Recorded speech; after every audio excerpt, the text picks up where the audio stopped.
Every year, floods make their way through populated areas, costing lives and millions of money in damages, devastating communities, and grinding local economies to a halt.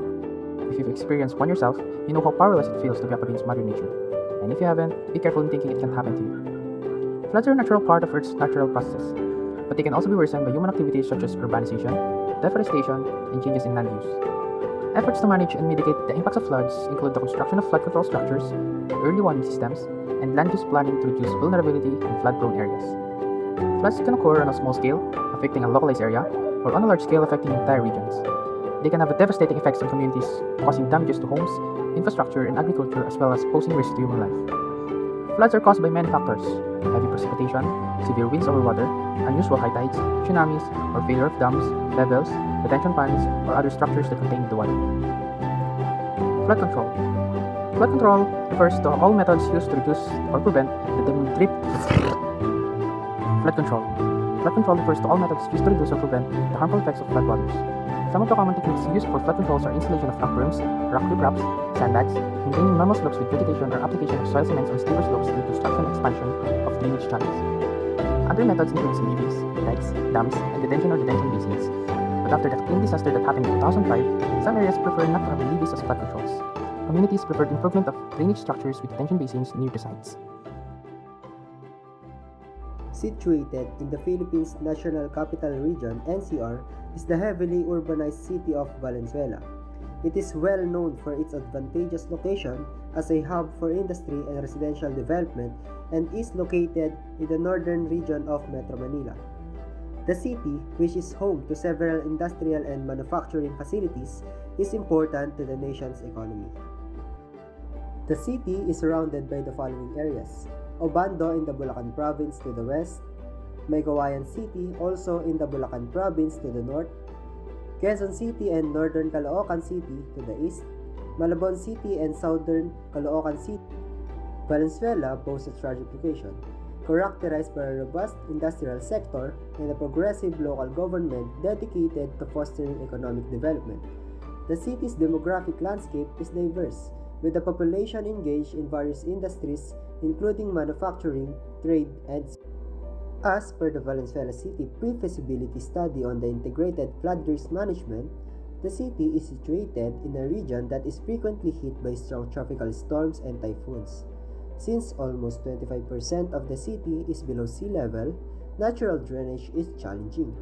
There are several reasons why Valenzuela City frequently faces catastrophic flooding, including the effects of climate change and inadequacy of current method to handle the situation.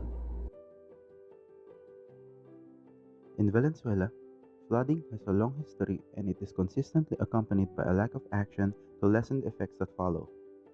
This city's susceptibility to flooding stems from a number of interrelated factors, the most important of which are its topography and geographic location. Located in an area where tropical cyclones occur with a 16% frequency and where water from two major rivers in nearby towns regularly flows, Valenzuela also faces regular infiltration of seawater from Manila Bay during high tide. The fact that 25% of the city's land is below sea level makes natural drainage an extremely difficult undertaking. Using the Valenzuela City pre-feasibility study on the integrated flood risk management, a thorough investigation of Valenzuela's flood situation reveals a story. According to the study, Valenzuela City is vulnerable to violent tropical storms and typhoons on a regular basis, which is made worse by topographic features that prevent natural drainage. The city is more susceptible to frequent severe flooding as a result of the combination of these factors, which is exacerbated by climate change related stresses. Localized drainage problems worsen the situation by causing major flooding when earth dikes along the Maykawayan and Santolan rivers, which are under the jurisdiction of other cities, are breached. The problems are made worse by tidal flooding, which affects the city's downstream neighborhoods. The socio-economic fabric of Valenzuela City is heavily impacted by these frequent and severe floods, which extends beyond the physical flooding. As a result, immediate action is required to improve drainage, lessen vulnerability, and ultimately improve the lives of those affected while promoting economic growth. Examining the details of Valenzuela's internal drainage system, it can be seen that a number of sizable rivers such as the Polo, Coloong, Lingahan, and Longos rivers are essential for directing water in the northwest and ultimately towards the Mekawayan River. But limited pumping capacity on major drainage channels, undersized secondary drains that require water to travel long distances to reach main channels, clogged culverts that impede the flow, and blocked tertiary drains along the roadsides creates a problem for the low-lying areas, which limits their effectiveness. This information illustrates the complicated interaction of geographic, climatic, and infrastructural elements that require a coordinated effort to create a resilient future for the city and its citizens, which the framework of Valenzuela's flood challenges. During 17th of July 2018, Valenzuela City faced a flash flood that resulted in the suspension of City Hall operations. Mayor Gatchalian said, City Hall operations will shut down by 12 noon today. All employees will be asked to go home by 12 noon today. Fast forward to 23rd of September 2023, it can be seen all across the social media platform TikTok, another flash flood at Our Lady of Fatima University.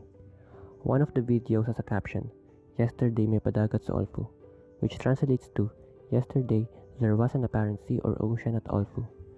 This flash flood is no different than that of what had happened last 2018, knowing that both events are separated by a 4-year gap.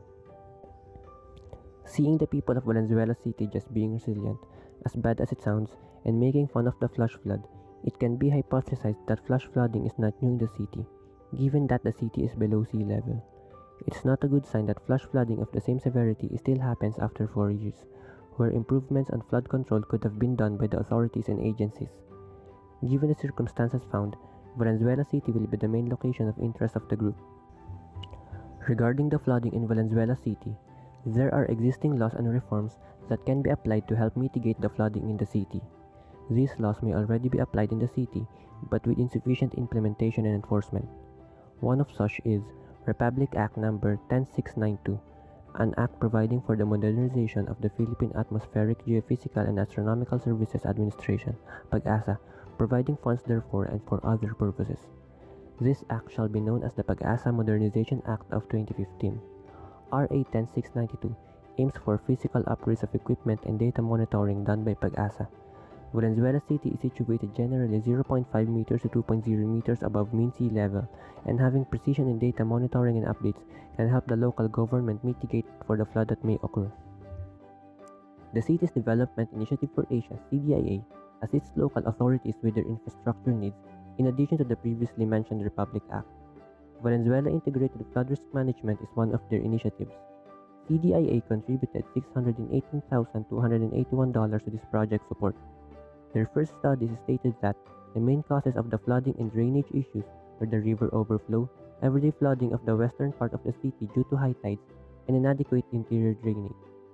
Although the project is not yet finished, its expected results include increased community awareness and preparedness, better flood forecasting, warning, and emergency response systems, and the construction and upgrading of structural works to decrease flood hazards.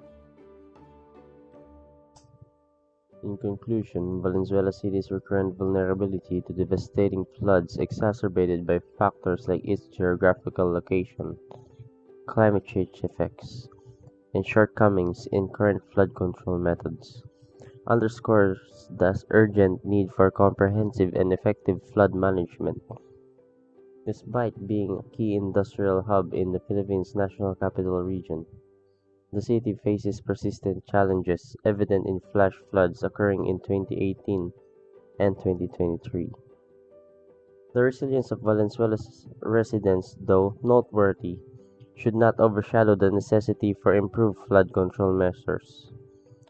A multifaceted approach, including enhanced infrastructure, updated drainage systems, and sustainable urban planning, is crucial to address both immediate and long-term impacts. Authorities and agencies must collaborate to develop strategies that ensure the city's resilience and sustainability in the face of evolving climate conditions, aiming to make Valenzuela a model for effective flood risk management in urban development contexts.